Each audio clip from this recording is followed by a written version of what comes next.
Ya, bismillahirrahmanirrahim. Assalamualaikum warahmatullahi wabarakatuh.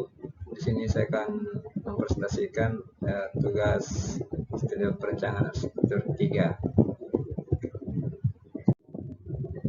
Ya, eh, konsep yang saya ambil itu pendekatan arsitektur tropis. Pengertian arsitektur tropis adalah suatu konsep bangunan yang mengadaptasi kondisi iklim tropis. Letak geografis Indonesia yang berada di garis khatulistiwa membuat Indonesia memiliki dua iklim, yakni kemarau dan penghujan. Pada musim kemarau, suhu udara sangat tinggi dan sinar matahari memancar sangat panas. Dalam kondisi iklim yang panas inilah muncul ide untuk menyesuaikan dengan arsitektur bangunan, gedung maupun rumah yang dapat memberikan kenyamanan bagi penghuninya. Prinsip desain arsitektur tropis dalam gaya ini yang menjadi fokus utama adalah menciptakan bangunan yang mampu beradaptasi dengan baik terhadap lingkungan tropis sehingga nyaman ditinggali bagi penghuninya. Dalam arsitektur tropis, adaptasi bangunan dilakukan untuk mendapatkan kenyamanan termal, terutama dalam mengurangi asupan panas yang masuk dalam bangunan, menciptakan aliran udara yang baik melalui ruang dalam dan membawa panas keluar bangunan, dan mengurangi radiasi panas akibat sinar matahari, baik radiasi langsung matahari maupun dari dalam yang membuat suhu panas. Selanjutnya, ciri khas konsep arsitektur tropis. Ciri khas konsep arsitektur tropis itu dapat berbeda-beda tergantung oleh arsitekturnya, namun ada beberapa karakteristik umum yang dapat Anda kenali dari model rumah bergaya tropis. Ciri-ciri konsep arsitektur tropis adalah sebagai berikut. Yang pertama itu menggunakan atap miring atau segitiga. Dengan tingkat curah hujan yang cukup tinggi, daerah beriklim tropis seperti Indonesia banyak dijumpai bangunan atau rumah dengan atap segitiga. Konsep arsitektur bergaya tropis sangat cocok menggunakan atap yang berbentuk segitiga atau miring agar air hujan cepat turun melewati atap. Atap datar tidak cocok diterapkan pada desain arsitektur rumah tropis karena air hujan akan menggenang di atasnya. Manfaat lain dari atap miring pada konsep tropis adalah langit-langit bangunannya akan tinggi sehingga memberikan ilusi ruangan lebih luas dan memungkinkan banyak sirkulasi udara masuk ke dalam ruang. Yang selanjutnya itu tritisan yang miring dan lebar. Cahaya matahari yang masuk ke rumah dapat diminimalisir dengan penerapan tritisan yang miring dan lebar pada arsitektur tropis modern. Hal ini bertujuan untuk melindungi bangunan dari panas. Meski demikian, tritisan tidak akan menutupi seluruh cahaya yang masuk saat cuaca cerah, sehingga Anda tidak perlu menyalakan lampu pada siang hari karena bagian di dalam rumah terang oleh cahaya alami. Selanjutnya itu banyaknya vegetasi di sekitar rumah. Konsep bangunan tropis modern memerlukan vegetasi untuk menciptakan kesan alami yang menyatu dengan alam pada rumah Anda. Selain itu, vegetasi di sekitar arsitektur rumah tropis juga memanfaatkan untuk membuat ruangan lebih sejuk dan teduh.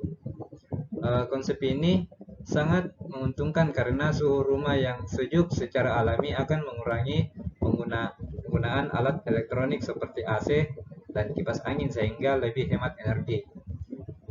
Dan selanjutnya itu material yang digunakan. Salah satu ciri bangunan tropis modern adalah menggunakan material yang lebih sering memanfaatkan sumber daya terdekat seperti kayu dan batu untuk lantai serta ijuk untuk atapnya. Selain itu, penggunaan material tradisional akan menciptakan konsep hunian alami sehingga memiliki daya tarik yang unik. Hal ini juga bertujuan agar bangunan dapat beradaptasi dengan iklim dan cuaca di daerah tropis. Nah, selanjutnya itu kebutuhan ruang, pemasaran dan ruang perantara. Pertama itu mempromosikan bangunan, memberikan informasi kepada calon pembeli, perantara penjualan dan penyewaan unit dagang, mencari tenat-tenat yang sesuai, mengatur event-event dalam pusat perbelanjaan dan planetarium. Nah, di sini kita bisa lihat nomor 1 dan 2. Selanjutnya itu swalayan atau pasarnya. Pertama itu memajang barang-barang yang dijual.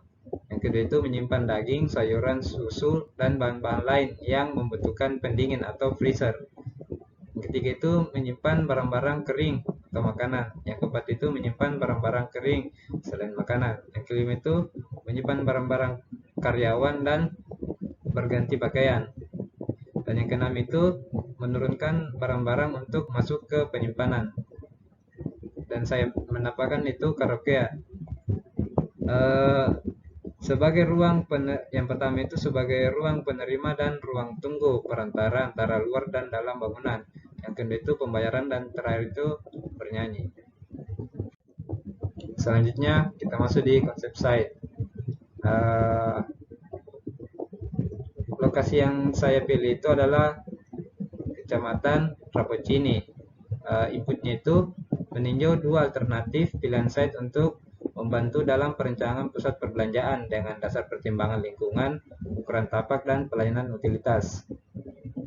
Dasar pertimbangannya itu sesuai dengan rencana dan strategis Kota Makassar, sesuai dengan rencana umum tata ruang kota atau RUTRK, berada pada daerah tenang dan bebas polusi dengan fungsi bangunan, dan terletak pada jalur transportasi yang memudahkan hubungan dengan jalan-jalan di sekitarnya, terjangkau oleh sarana umum, tersedianya lahan yang memadai. Kriterianya itu kondisi lingkungan aman dari tindak kriminalitas, kerusuhan, risiko kebakaran, banjir, dan sebagainya. Ukuran tapak memenuhi kebutuhan perencanaan bangunan, akses jalan yang baik, dan fasilitas transportasi yang memadai, pencahayaan yang baik dengan tidak banyak gedung tinggi di sekitarnya, memenuhi kebutuhan utilitas seperti air, listrik, internet, dan pengangkutan sampah. Di sini kita bisa lihat analisisnya. Set yang pertama itu set A. Bagian selatannya itu terdapat Nalar Cafe, barat SPBU, utara Belmont Residence, timur Yamaha Talar Motor, dan luas tapaknya itu 6.493 meter kubik. Dan set B-nya itu bagian selatan Budaya Jarwo, bagian barat Warung Mamit, bagian utara lahan kosong, bagian timur lahan kosong, dan luas tapaknya itu 947 meter kubik. Dan set C-nya itu bagian selatan lahan kosong, bagian baratnya itu CV Mitra Karya, bagian utara lahan kosong, bagian timur rumah makan Humaira, dan luas tapaknya itu 4.512 meter kubik. Dan outputnya kita di sini bisa lihat peta Kecamatan Rapocini. Dan set yang terpilih itu adalah set A. Dan selanjutnya itu konsep analisis. Output alternatif terpilih Kecamatan Rapocini. Kecamatan Rapocini berada pada kawasan dekat dengan pusat kota dengan fungsi utama sebagai pusat perdagangan, jasa pelayanan sosial atau umum, dan fungsi penunjang yaitu sebagai pemukiman, perkantoran, pendidikan tinggi, terminal angkot, dan ruang terbuka hijau. Dilintasi oleh 3 jalan protokol yaitu Jalan Arif Pala, Jalan Tun Abdul Razak, dan Jalan Deten Ertasnik. Lingkungan kecamatan ini relatif baik, berada pada kawasan padat dan ramai penduduk. Jarak tempuh jangkauan kepolisian kurang lebih 8 menit. Dan selanjutnya itu sebagian besar kecamatan masuk dalam instalasi utilitas jaringan PDAM, PLN, jaringan internet. Nah, konsep lokasi. Lokasinya itu sini kita bisa lihat tadi peta yang saya ambil itu peta Kecamatan Rapocini. Outputnya itu alternatif terpilih Kecamatan Rapocini. Kecamatan Rapocini berada pada kawasan dekat dengan pusat kota dengan fungsi utama sebagai pusat perdagangan, jasa pelayanan sosial atau umum, dan fungsi penunjang yaitu sebagai permukiman perkantoran, pendidikan tinggi, terminal angkot, dan ruang terbuka hijau.